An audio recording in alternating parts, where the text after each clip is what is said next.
So just so everybody is aware that we are recording. So again, thank you for joining us tonight. And we're going to go through the 4 panelists and just introduce ourselves really quick. And so just to, I know a lot of you, but I'm Carrie Stark, the State 4-H Director, and Sarah? Sarah Chvelicek, the 4-H Program Manager for Washoe County and advisor to the rural counties. Nora? Hi, I'm Nora Luna. I am the Southern Nevada 4-H Manager, and I work in Clark County and Southern Nye County and Lincoln County. Karen? Hi, I'm Karen Best. I'm the Program Officer in Clark County. Okay, and Karen is going to be monitoring the questions and answers to make sure that we get everything answered that you guys have questions on. But just to let you know, one of the things that we're looking at is with these phased in guidelines, we want to make sure that we are following the best practices as far as keeping our young people safe and our faculty, staff, and volunteers and parents and everybody as safe as we can be during this time. And so that's one of the reasons why we also know that there were questions coming up. So just so everybody is aware of the process that we went through with this, I didn't just sit in my spare bedroom, as you can see, for the last 3 months and think about, how to do this. There's a university reopening committee, or I can't remember what they call, I think that's what they call it. But there's also an extension reopening committee that's made up of a variety of individuals. And so as we hear things from the governor's office, from the state office, state of Nevada, down to the university or down to the Board of Regents, then to the university, and then to extension, is how we really get things, that's the process that it goes through. So we give our recommendations to the university, and then the university approves them or comes back to us and tells us, you need to look at this. So while some of you may be in counties where your offices are starting to open a little bit, they're not open to the public, but the staff and faculty may be going back to work. Some of you may not. Some of those offices may not be. It just depends on the situation. What's happening with our offices in phase 2 is they do have to get approval from the area directors before they can open. And I believe that none of them are open to the public, but we're starting to be able to offer more face-to-face programming within extension, which is great. I will tell you, we're one of a few youth organizations that is actually allowing face-to-face activities. I've been kind of keeping an eye on what's happening with the other youth programs, and we're one of few that are allowing it. So I think it's because we know it's important. But I want to go quickly over some of the specific policies that I know we have given. And then we're going to have Nora and Sarah go over the guide and kind of give some guideline or some hints to you, some best practices on that guideline.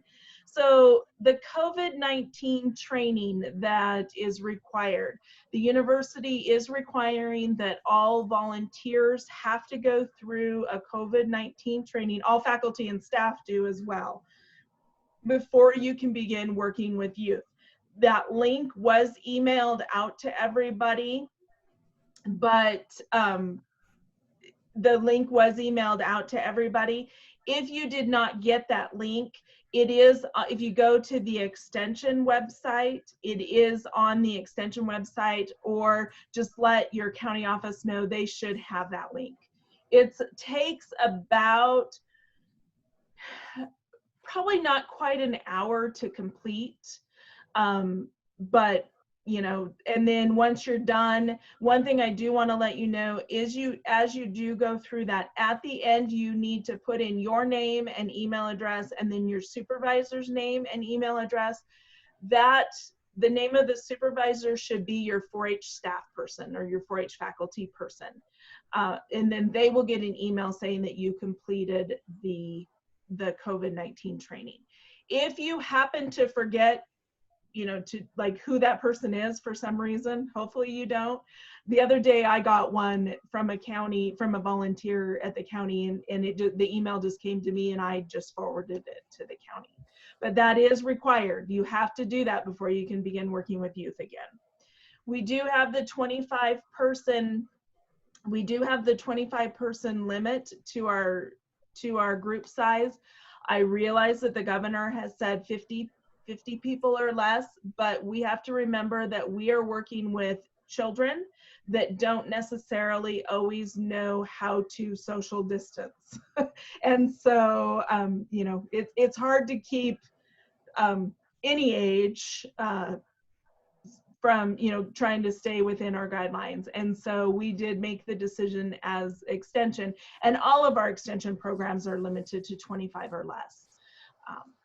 And then we also do have the requirement now of meeting outdoors.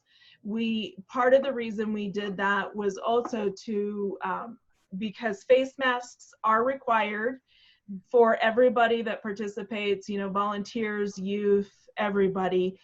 And part of the reason we did that is because when you're outdoors, that face mask is a little bit more lenient. Now, I will tell you, based on that, if anybody watched the governor's press conference at 5 o'clock, so 38 minutes ago, he did just announce that face masks were required, but I do need to get some clarification on if that includes, he said, in any public setting or private setting, but I do need to find out if that includes outdoor space. I don't believe it does, but I do want to get that, like I said. I would love to tell you right now, our guidelines say outside, unless you're going to be within 6 feet of a youth or anybody, then you need to wear your face, or you don't need to wear your face mask if you're going to be more than 6 feet away. So, but I will get that clarification hopefully in the next day or so. But we are asking that all 4-H activities at the county, at your club meetings, etc., be outside at this point. We are also requiring a sign-in sheet or attendance sheet of everybody that has been at the event. If you have parents there or siblings, they all need to sign into that sheet. That is our tracking, our contact tracing documentation. It is required for us that those sheets need to be turned into the county office within 10 days of the completion of your meeting. So I wanted everybody to be aware of that. And then on that sheet, there was a requirement for all staff and volunteers to complete a daily health assessment. That has now been changed slightly, and so we hopefully made it easy for the volunteers. In the guide for phase 2 that was sent out for youth programs, there on the back page of that, there is a health assessment kind of checklist or questions. That's what everybody was supposed to fill out every day. Well, on the sign-in sheet for adults, it just basically, it says you've read that, you understand it, and do you have any, have you experienced the symptoms of COVID? You just check those boxes if you are, so that's how we got around that one. Hopefully it's easier for you. So are there any questions on those? We're going to go into some more details that hopefully will answer some questions, but any specific questions? Sign-in sheets, your county offices should have those. If they don't, I thought that they were going to go up on the website, but today I was looking for them and I didn't see them. So I will try to get those up so people can download them at least. but your offices should have them. Your 4-H staff person should be able to email that to you. So, all right, then I'm going to turn it over to Nora. Okay, thanks, Carrie. So again, I'm just going to go over the guidelines that are in the policies for phase 2, and you all should have this. If not, we can send it to you. A few things to remember before you do the meeting. So one is make sure that you have the sign-in sheet printed out and prepared for people to sign. But remember, because of the 25-person limit, and that includes everybody, volunteers, you know, staff, every youth, 25 total, do some kind of RSVP list or something like that so that you know who's coming. And then also potentially do something like through Facebook Messenger or the Google Duo or House Party, Zoom, something like that, where you can have folks that can't participate or can't be there in person because of the 25-person limit, but they can still be engaged. So those are just a few things to consider. The location, wherever you're gonna have it, like Carrie said, it needs to be outside, but if there's gonna be tables or anything like that, make sure that everyone can still do the 6 feet social distancing and clean off everything in advance, have that disinfected and, you know, organized beforehand. If you have strict attendance policies, obviously because we don't want anyone to come sick or because we have the 25-person limit, just let people know that, you know, that's relaxed a bit, it's not required they attend, and offer this alternative way for people to participate.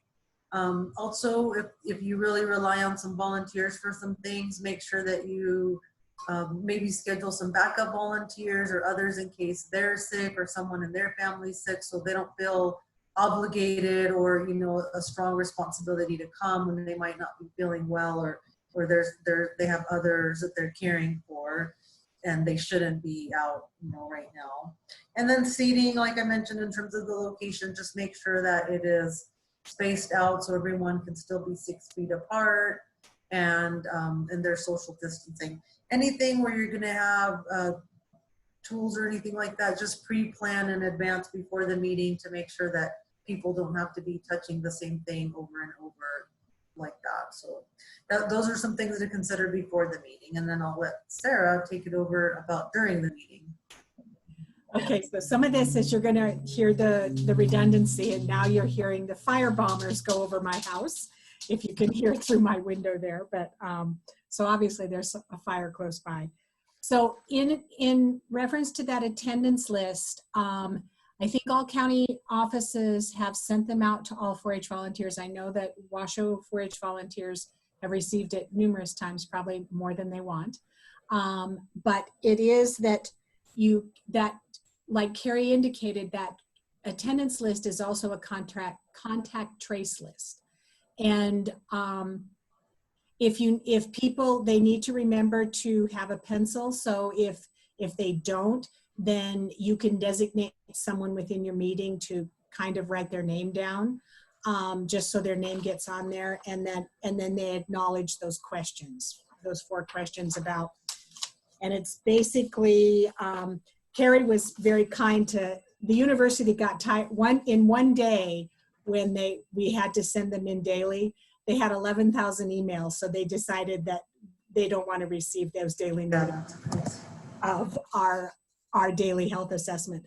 So it's, you know, and all of you should be very familiar with this, because in every circle that you've been in, or any doctor you go to, or dentist or eye doctor or anywhere, they're asking you if you have a cough, excluding a chronic cough, shortness of breath, 2 or more of the following symptoms: a fever of 100.4 or greater, chills, repeated shaking with chills, muscle pain, headache, sore throat, or new loss of taste or smell.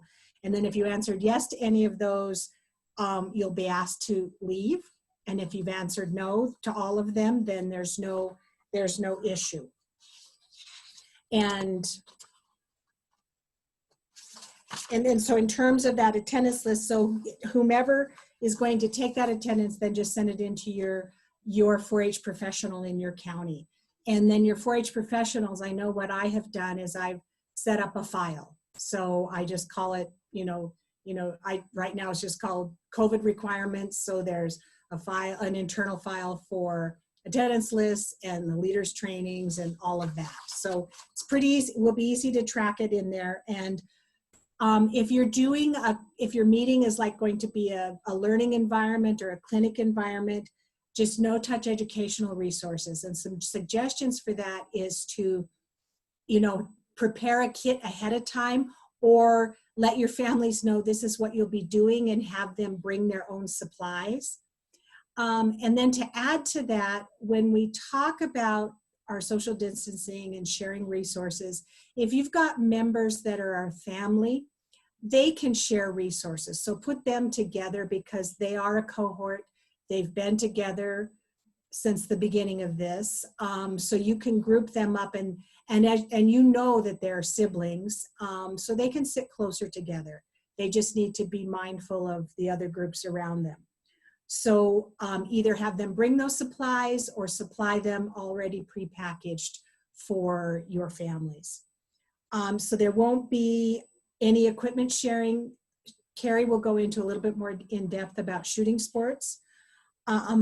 But also make time for that hygiene. So if you are outside and there is a wash station, or you're at a park and there's a restroom, if they have to wash their hands in between doing activities, make sure that there's time allowed for them to go and wash their hands. And in addition to, if people have pre-existing conditions and just want to stay as remote as possible, then as Nora indicated, offer those other alternative ways for them to be able to join the meeting. And then have tissues available. What might be nice is if you can hand out individual packets, put a 4-H sticker on them, and make those available and people can pick them up. I was talking with a 4-H staff person earlier today, and when they're doing public events and handing out 4-H swag, is rather than just put a pile of that on a table for people to grab, consider wrapping them up into those individual snack Ziploc bags. So all they have to do is grab a corner of that snack Ziploc bag and they can go with their stuff. And then, how they be aware if access to where your space is crowded, maybe consider different ways for people to gain access so they can, or that they could be mindful of that social distancing as they're gaining in and out. And then, consider your activities. If now that it's pretty warm out, if we're doing activities, we have to be mindful that people are staying hydrated, have sunscreen, maybe wearing hats, those kinds of things.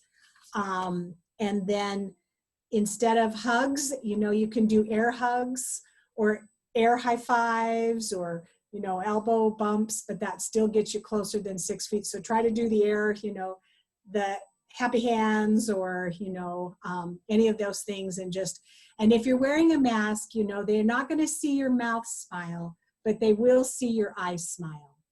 And then if your voice just, tells them how glad you are to be able to see them, that's going to speak volumes. So I'm going to give it back to Nora for after the meeting.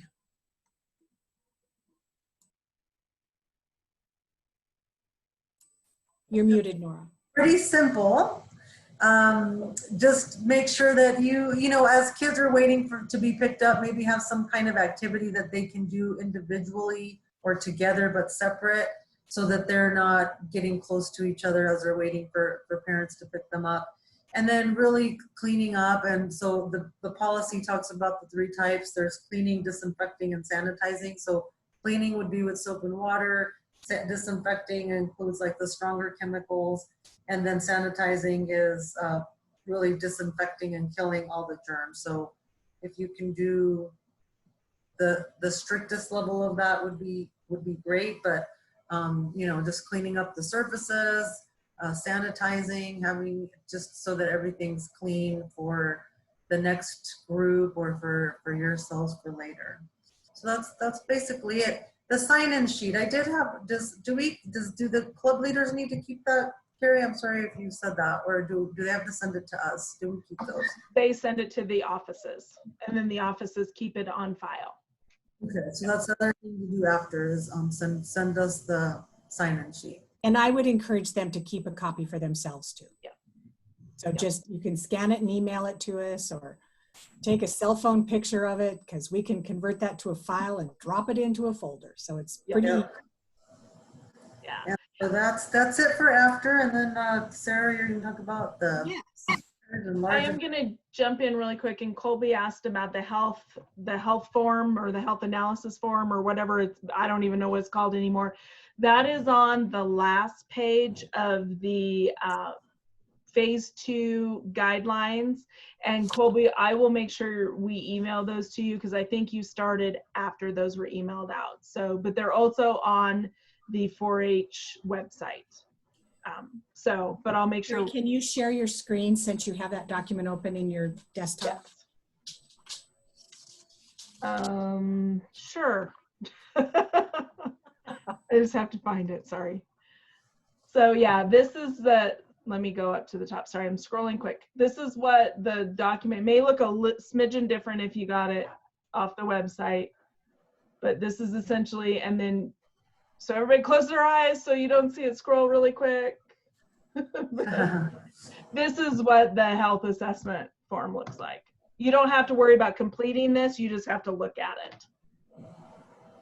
So this is what they were going to make us have everybody turn in every single time they had a meeting. So And on your attendance list, generally speaking, those same kind of questions are there. Yeah. So, yeah. So when we're talking about county fairs and other large events or county, gatherings, the restrictions of those in-person educational settings are, hosted by other organizations, and maybe 4-H is involved. And, we can all participate in that. The decision about those events is at that local county level. As before we started here, you may have heard us have a conversation about, in Washoe County, Carrie and I were saying that our libraries are still not open. You can do drive-by, you can access remotely, but you can't go into the library. And Nora was saying that Clark County libraries are open. In terms of if 4-H is invited to participate in those county events, we do have to follow our protocols as best in terms of best practices. And then and Carrie will share this later, but we have 4-H face coverings. So we get to wear our Clover Proud and just use that as a way to be able to say that even though we're participating in those events, we have to follow our guidelines from the university and extension. And because even though you're a participant there, you're still representing 4-H in the university.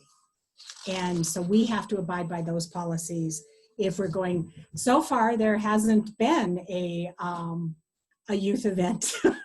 All of them have gone virtual. And we're looking at, maybe Lyon County is hoping to do their Silver State Livestock Show and Auction in person. We're hoping to do Expo in person. Washoe has some horse show scheduled in late July. We're hoping to do that. But in the event that you are trying to facilitate those outdoor events, there's creative ways that you can also consider doing that. Is that, say, a livestock show, you could, all the beef come and they show and they're judged and then they go. And then your next species comes in and then your next species. It is a logistical nightmare, but it is doable. And that way you can stay below those group minimums and still be able to provide an opportunity for people to participate. So that's out on outdoor activities. I mean, county fair and those kinds of things. And now Carrie's going to talk about shooting sports. All right. So, and we got a question about, and we did get one question about Silver State, and I think that Sarah did answer that. At this point, as long as you're following our policies, group size we can't do anything about, but the hygiene and that we do need to follow. So we did get a question about shooting sports. about youth sharing equipment. And these are actual guidelines. If in that document, there's specific guidelines for shooting sports. Those did come from our National Shooting Sports Committee, which if you're involved in shooting sports, you know that is kind of our governing body, I would say. You know, we look at those, but essentially they need to, when they're on the line, they need to make sure that they are that they are 6 feet apart. And so I did have somebody ask me the question, can youth can't really wear a mask while they're shooting. The youth doesn't necessarily have to wear a mask. It's not the best, but the adults do have to wear a mask because we can't get away from having to go up and help a young person with their stance or whatever. And so that young person, so that adult does have to wear a mask during that time. So you need to make sure that those, and they do recommend that you get non-flammable face masks when you're doing muzzle loading. So if you're doing muzzle loading, make sure it's a non-flammable mask. I don't want to have to turn in an insurance claim that your face caught on fire from shooting sports. Might be okay, but we do want to try to limit the sharing of equipment as much as possible. I know that that's difficult to do, but what you might have to do is if you have groups of 25 or less, you may have to limit the number of, it may be a group smaller than 25. The reason for that is otherwise you would have to completely sanitize that equipment in between each user. And so right now we're saying no sharing of equipment except for immediate family members. That's in phase 2. Now that could change in phase 3, depending on what the guidelines are. So, and as usual, like everything else, this is not a new thing, I hope. Hearing protection and eye protection is still required. So just wanted to make sure everybody's aware of that. They do say, they do give, guidelines. We need to make sure we're cleaning all of our equipment, etc. So, yeah, so we do need to make sure that we are, that we are doing that. It is, now I know that it's tough for, many of our youth don't have their own equipment for shooting sports, and it's not a cheap sport to get equipment for. I'm fully aware of that one. But so, try to think about how that could be done. Maybe it is, if you know that 3 kids need to use the same equipment, maybe and you're going to have 3 sessions anyway, maybe you make sure that those 3 young people are not at the same session. So, and then you need to make sure at the end to wipe down the equipment, and make sure that you sanitize the equipment. So I don't see, and again, they need to be wearing, and the youth need to be wearing face masks when they are just standing around, because more than likely we all know youth, we all know children, and they're probably not going to be standing around waiting 6 feet apart. So make sure that you that they do have, but when they're on the line, it does, that's difficult to do. So any questions on the shooting sports specifically? And again, our governor just, sorry, Karen, go ahead. Those were the only 2 shooting sports in the Q&A so far. Okay, great. Our governor just exactly 1 hour ago announced that face masks are required, by everybody when you go in public. So we are going to work on getting clarification if that means outdoor activities or if it's just indoors. So hopefully when I get that answer for those, I will make sure the county offices have that. I will post that. If there is a change, I will post that on the Facebook page. I may try to send out an email, but I can't, you know, I'll at least let the county offices know and then post on social media. So. Okay, moving forward, what are we going to be doing? Carrie? Well, oh yes, go ahead. Randy put in the chat that said a single person retrieving arrows from targets, and that's an excellent suggestion. Yes. Because they can be gloved and they can go, and not everybody go down and retrieve arrows. Yes, exactly. So we just have to we have to think about things a little bit differently than, and you know, to be perfectly honest, I have a lot of conversations both personally and professionally about COVID-19, and I look at it as some of these things, some of the changes that are being made are actually really good things.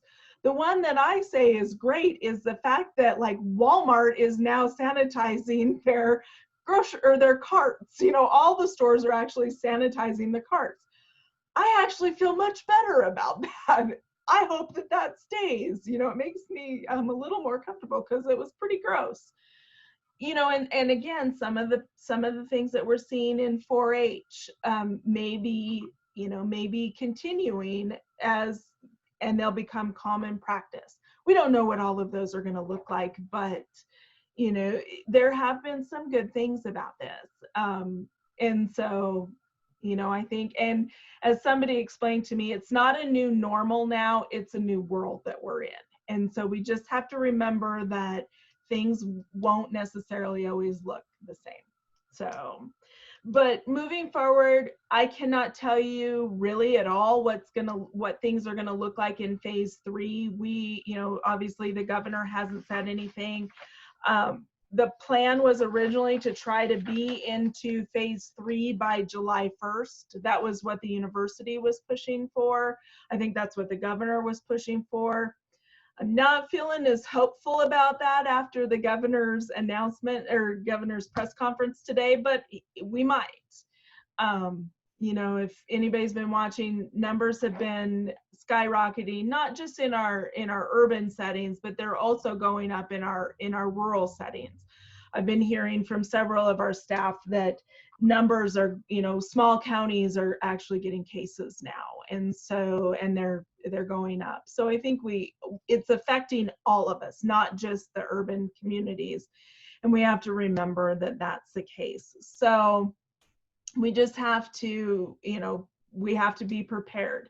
So we could be in this phase longer than July 1. Hopefully not. Hopefully by July 1, things will, you know, we can start moving forward. Again, we haven't really heard anything about what phase 2 is going to look like.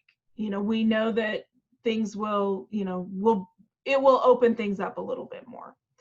So, you know, some things that I just want to remind volunteers, even if you're meeting face to face, you know, one of the things that I've seen out of this is it's really important that our young people feel like they belong to an organization. And part of that is just, as you know, as adults, checking in with our young people. Hey, how's it going? You know, so some things that we could be doing as volunteers, if you're not able to meet in person, or if you have young people who can't make it to the meetings, maybe they're in a vulnerable population, or maybe they're living with somebody in the vulnerable population, just checking in with them and seeing how they're doing, you know, doing what you can to allow them to participate. Again, you know, I know we're in an outdoor setting, but if there's any way we could set up, you know, so they could at least come in for part of the meeting virtually or something, at least they would feel like they belong to the organization, you know, they belong. We are working on, you know, we've had several things happen. I know Clark County and Washoe County, White Pine County, several of our counties have been doing some really cool virtual things. It's been amazing to see the things that are coming, but we're also working on some things moving forward. And so a couple of the things that you'll be seeing come out, we're working on some virtual projects, but they're not going to be specifically virtual. They're going to be kind of a blended. So we're working on one around animal science, and youth will learn about each species, a different thing about each species. So like with beef, we're going to talk about beef byproducts and what are some byproducts of beef. And then we also, I think it's the dairy one, we're going to talk about careers, and then I've been working with, if anybody, the extension educator in Douglas County to put that together.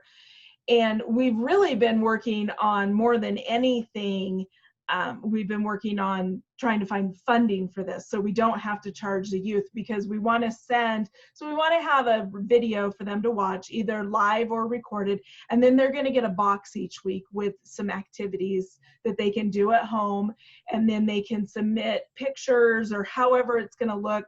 We're still working out those details for those activities, and then get credit for that. When that's all done, they, number one, are going to have they can enter that into Expo.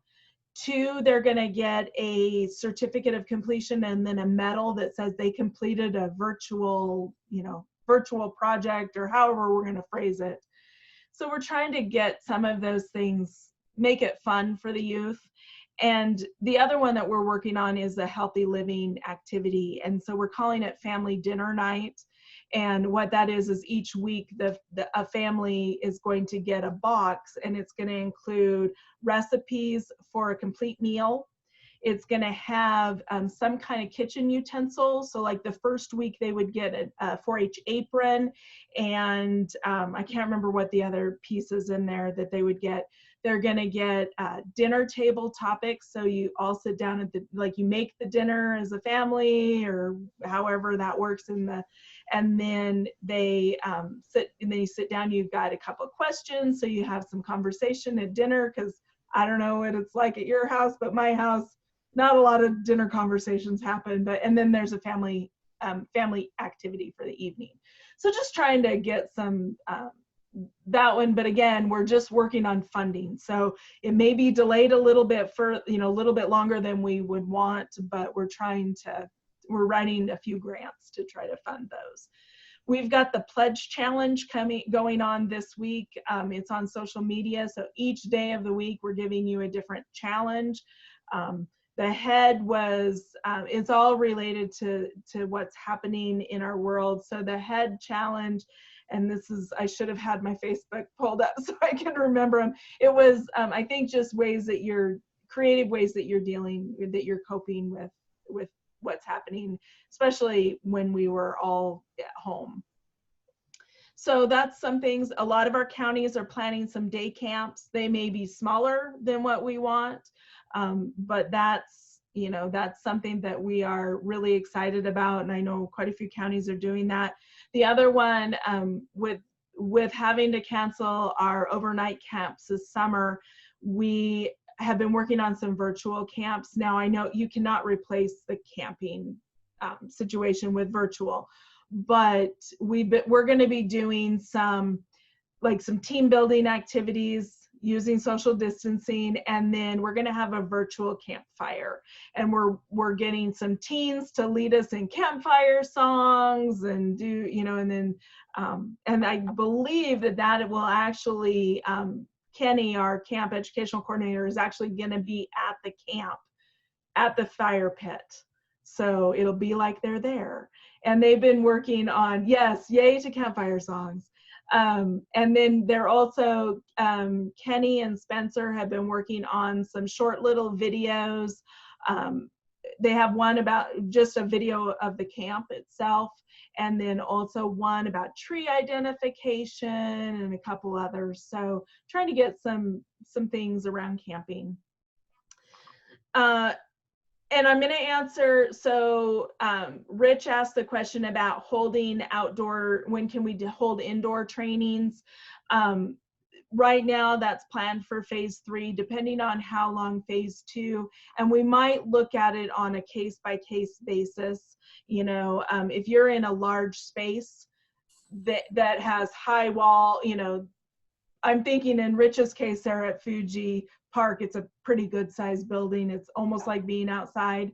Then we may look at that, but we don't want meetings in homes and that where the kids are confined in a small space.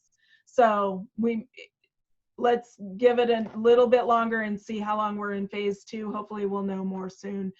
If not, then we may have to look at that. Couple of other things I wanted to share with you. Expo, I know I get a lot of questions about Expo. Right now, we are planning on moving forward with Expo face-to-face. We've been, you know, one thing I want to make everybody aware of, we are looking at those qualifications. We're, you know, many of our counties hold qualifying events, and we know that a lot of the qualifying events have been canceled. So we're not going to limit youth participating. We are looking at specifically shooting sports and the horse program, because those are two that we have to maintain safety. We have to make sure that the youth are safe. We can't just say, you know, like static exhibits, we can allow anybody to bring a static exhibit really. But those two especially, we have to make sure that we have, you know, that we have safety protocols. So those two groups are looking at how we can allow youth to participate. We're also looking at, you know, that may look a little different, because like if you think about shooting sports, you know, we have 100 kids that participate in the shooting sports match at Expo, and many times it's all together. So we're trying to figure out how that could potentially look. Same with the small animal. I think last year, gosh, we had a lot, like 70 some total small animals. So we just have to think about those things. Again, like Sarah mentioned, you know, we have to look at things a little differently. We may not be able to do the big barbecue, or I'm thinking about the awards and how we do that. It may look different. So, but right now, unless things change, we're planning on doing Expo.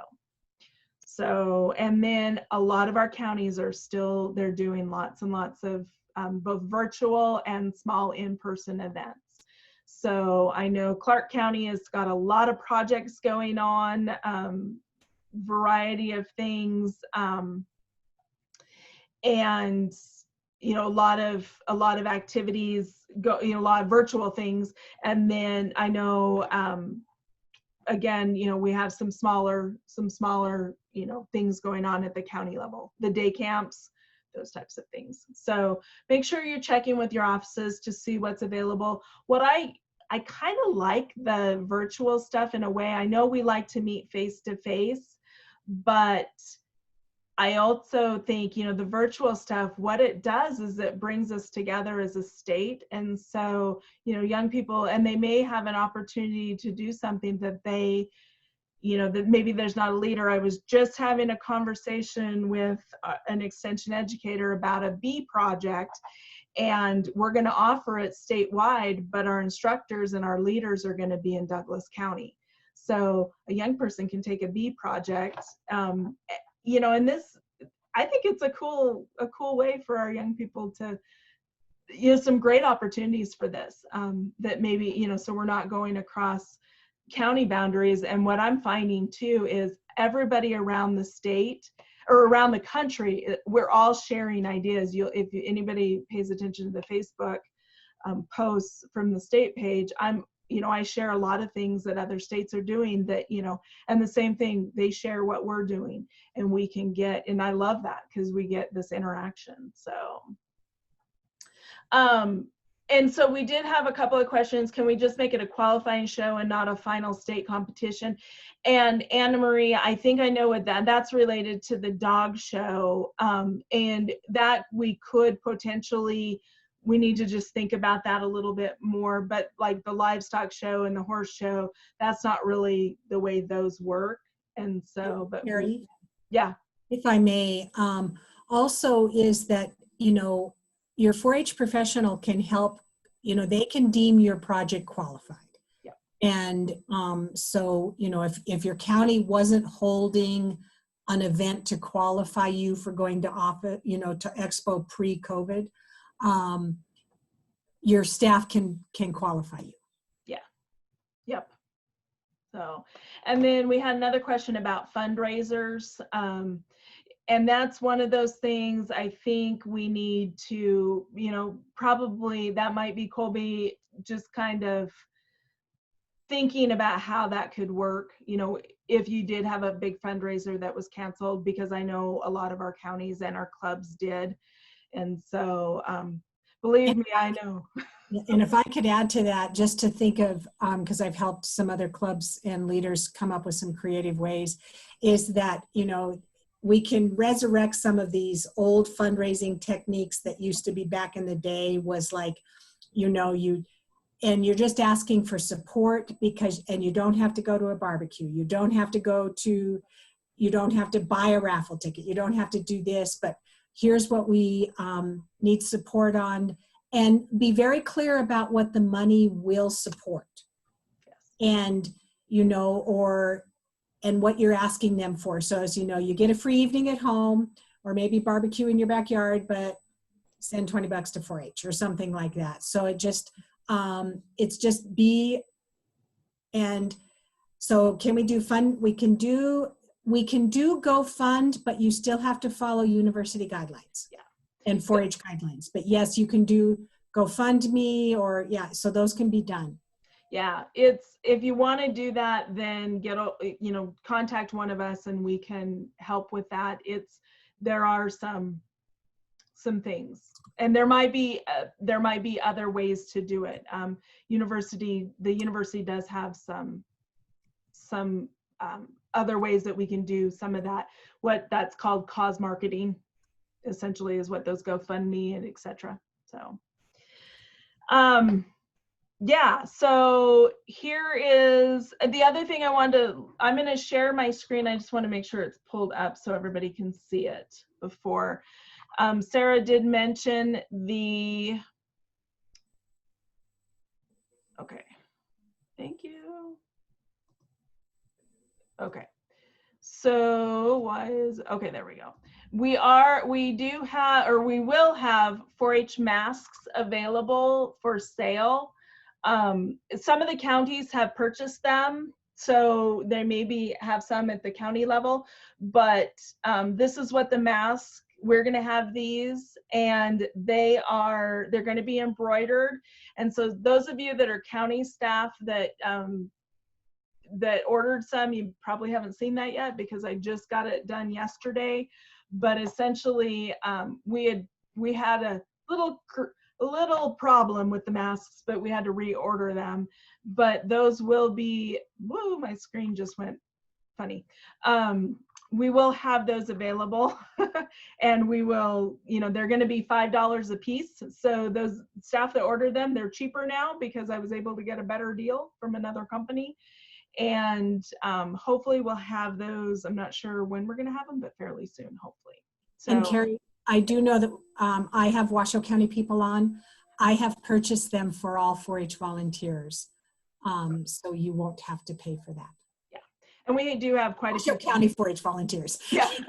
I would love to say that we could order them for all 4-H volunteers, but if anybody's paying attention to the state budgets right now, if anybody knows a donor, send them my way and I will buy, if I can find a good donor, I will buy them. But just as a reminder, we do require face masks for participants, parents, anybody that's there. And you could consider, leaders, your club could design a 4-H face mask. You didn't have, and if it, just so you follow the Clover rules, because, those Clover cops are out there. And so, but you can, and make it a fun thing, and like one of our extension educators shared earlier in a meeting today that was saying that they've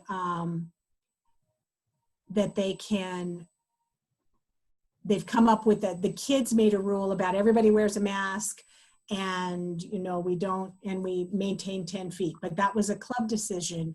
And that when you can engage children and, your young members in being they get to make those decisions. They're proactive as opposed to someone imposing those decisions upon them. And it is a collaborative consensus building activity. So I think it really helps. Yeah. And Karen, Churchill, go ahead, Karen. Masks have been purchased for Churchill County as well. Yep. So several counties did purchase masks, and there will be more available. Like once they come in, I'll probably announce, hey, these are available if your county, didn't purchase them. So, but I wanted everybody to be aware, and I'm thinking that depending on what's happening with Expo, they may be part of Expo registration too. So Do that instead of a t-shirt. Yep.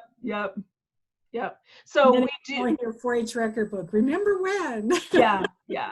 And so Stormy asked the question about requiring masks for all members, families, and leaders unless they're outside 10 feet apart. That actually, yes, we do that even before CISLAC's CISLAC's presentation tonight, or whatever it was called. They are, yes, that is required. That's a university requirement. When the students come back to school, they are going to be required to wear masks on campus. As faculty and staff, we are required to wear masks unless we are in our own private office. And that's what they said we had to do with 4-H is we have to require it of all of our youth in phase 2. We don't know what phase 3 is going to look like yet. That may relax, but I'm typing in the chat that if you can maintain that 6 to 10 feet, they don't have to wear a mask. Right. But I would say it needs to be like around an ear, because if you do move, then you need to put it on. So we have a question. Can we share other counties' virtual recordings such as Chef Susie on our website? Yes, if you can get it on the website, potentially that, Colby, I would ask, or I would work with somebody. You can share it on social media, especially other counties, please share as much as I think everybody in the state, every county in our state is willing to have their information shared amongst county. And I know many things. And cross post, because if the county hosted it and posted it, it has met with the required guidelines. But if you do a Facebook Live, and you can do a modified Facebook Live, it has to be captioned. And so all of that stuff, but yes, you can share resources. Yes, please. And do. just out of courtesy, credit where you got it from, because others, we've been sharing other states' experiences too. And sometimes, 4-H volunteers have heard me say this a lot, but 4H.org is an excellent resource for materials. So you can go on the website, you can go on their Facebook page, you can go on their Twitter account, you can go on their Instagram account. They have lots and lots and lots of resources. And they have a new part of the website called 4-H at Home. And I will tell you, I just learned this afternoon that is not going away. In fact, they're going to invest another $2.4 million into that website, which about floored me when they told me that's how much it costs to put that website together. But they're going to invest even more into that website so that we do have these opportunities and they can continue. And so, yep. And there's some great things on there. So states from across the country are sharing resources. National 4-H Council is sharing resources. If anybody has seen the Fresh Chefs, if you like cookbooks. In fact, I was laughing the other day because I was visiting my parents, and my mom goes, "What's this new 4-H Fresh Chefs cookbook?" And I don't know how she got it, but she did somehow. Probably saw it on the state 4-H, saw it on our Facebook page, but she downloaded it and was going to start making some of the recipes in it. So, feel free to jump into any of our classes. I know we're offering a lot in Clark County, and we've gotten kids join us all the way from Minnesota, California, and it's a great time to, branch out and get to know other programs in other states and other activities. Yes. So, And I would add to, when we were talking about if there are people who are not able to join because of different, that they have, they might be compromised, or they're, living with grandparents and stuff. Everybody has a cell phone, and depending on which, if you have an Apple or a Droid, you have a way to video connect. So bring your members that can attend the meeting into the meeting that way. Yep. And just kind of pass them around, and everybody say hey, and it's just a nice way. And not to end on a downer here, but National 4-H Council did post, they did a recent survey about how our teens are having an adverse, they're being emotionally impacted by this, by not being able to connect with their peer groups. So try to make those connections, even if it's just a drive-by. I mean, we had a social distancing picnic in Rancho San Rafael. Staff had a social distancing picnic at Rancho San Rafael last Sunday, and it was just nice. It was very nice. Brought our own food, everything. I am going to share the report from that mental health study that they did. I'm going to share it on social media, so just so everybody knows, so you guys can see it. But yeah, so, and we've got about 3 minutes left. So Anna Marie, shout out to their 4-H club. Yeah, people have been doing Zoom meetings. They're not we know that Zoom isn't, all of us have been doing Zoom meetings too. I haven't seen anybody in person in so long, it's not even funny, but it does, it gives you the chance to at least interact a little bit. So any other questions or comments? I really appreciate everybody joining us tonight. If you have questions that come up, please feel free to email one of us, and we will do everything we can to answer those questions. Yeah, so we have a cooking club that does projects at home. They get the requirements and then send pictures back. That's, to me, those are, that's really fun. So, and they get a prize, yes.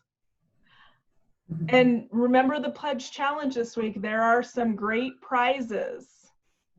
So, and there's an adult division too. So we need volunteers and alumni to participate.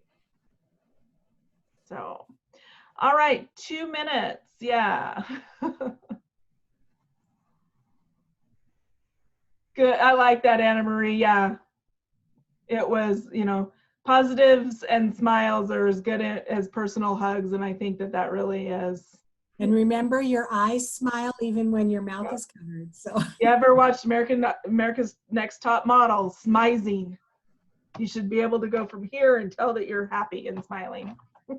So,